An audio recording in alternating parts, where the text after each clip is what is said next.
want to do a quick overview on connecting your cabling to the Datacard 150i. We get some people that are confused because, as you'll see back here, there are actually two different ports. First, what I want to cover is, and hopefully this is in, but you do need what is referred to as a null modem cable, not a standard serial cable.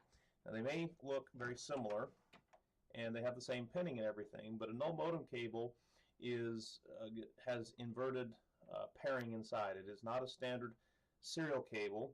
It would be considered a serial crossover, which would be null, so meaning that the pairing is reversed.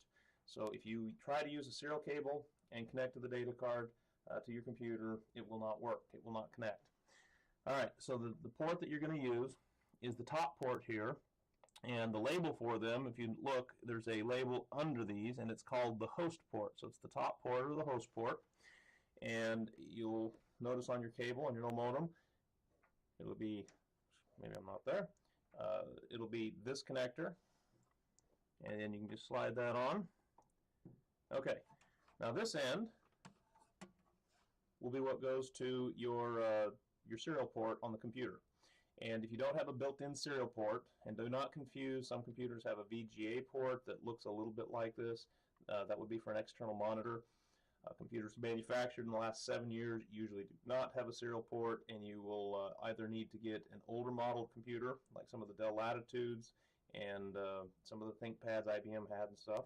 But if not, you can get a USB to serial adapter, plug that into your USB port, and then it will have a serial port that can connect into this null port. So we are going to use a serial port on the computer, and then we're going to use the null cable to plug into the serial port, whether it's built into your computer or whether you're using the USB to serial adapter. So two things. Use the disk to install the drivers. If you want one that's most likely going to be plug and play universal, on Windows we suggest the TrendNet TUS9, and it comes with a disk in case you do have any issues with the drivers.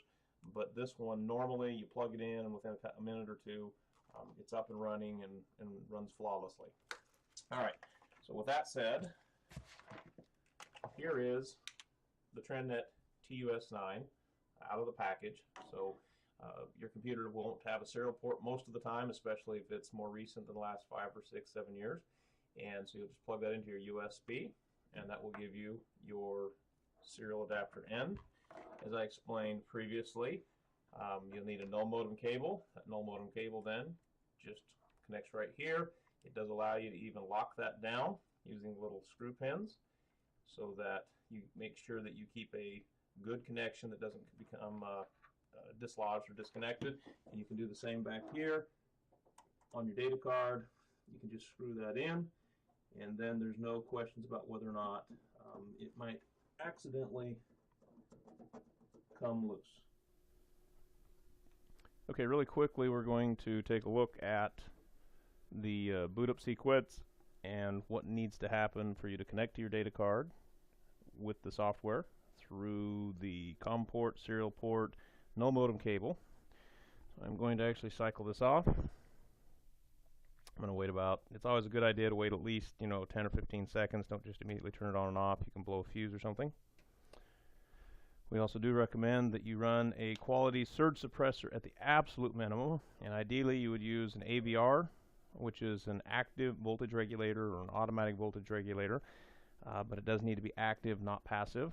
And what that does is that all inbound power goes through its transformer and is output at a steady, constant voltage rate, and that if, let's say, the power is kind of fluctuating a little bit, it goes from 100 volts to 104 to 102 to 108, kind of has a little wave to it, what we might refer to as harmonic distortion.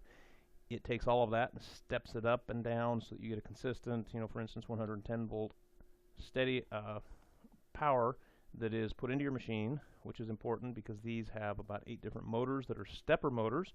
Stepper motors are timing motors, and timing motors rely a specific set of voltage to turn at a specific rate, which is how it knows how far to move for how long. Alright, so real quick, the LED is just flashing. It's a standard. Okay, CPX, see that 150i CPX. CPX mode is necessary for DC print to be able to connect. CPX or CPX/DES. But if it is in DES only or any other thing other than CPX or CPX/DES, it will not be able to connect, because either it is in the wrong protocol, meaning that our software won't be speaking in the correct language or protocol, or the machine will be in an encrypted mode to where it requires encrypted communications. So we'll have a separate portion where we talk about how you can get your machine into CPX or CPX/DES mode so that you can connect there as well. So let's go through this. You have to have a no modem cable, not a serial cable, that connects to a serial port, which can be built in, or it can be a USB to serial adapter. That serial adapter, if is USB, needs to be installed with the drivers that come on the disk from the manufacturer, or if you want to plug and play one that works almost 100% of the time on every system, we do recommend the TrendNet TU-S9. All right.